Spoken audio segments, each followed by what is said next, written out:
Channel of Vadodara. Traffic અને ભારદારી વાહનોથી ભરચક વિસ્તાર એવા સયાજગંજ કાલાઘોડા પાસે યુનિવર્સિટીની મેઇન બિલ્ડિંગ સામે જ મસમોટો ભૂવો પડતા તંત્રની બેદરકારી છતી થઈ છે।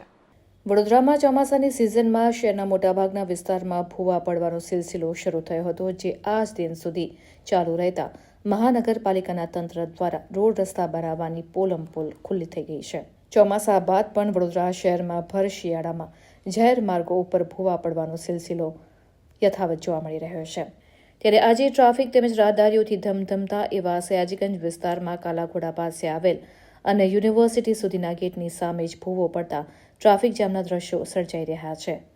બહારથી માત્ર 3 ફૂટનો દેખાતો આ ભૂવો અંદરથી મહાકાય હોવાનું જાણવા મળી રહ્યું છે। શહેરમાં ભૂવો પડવાનો સિલસિલો યથાવત રહેતા ઇજારદારોની પાંચેવ આંગળીઓ ઘીમાં હોવાનું ચર્ચાઈ રહ્યું છે।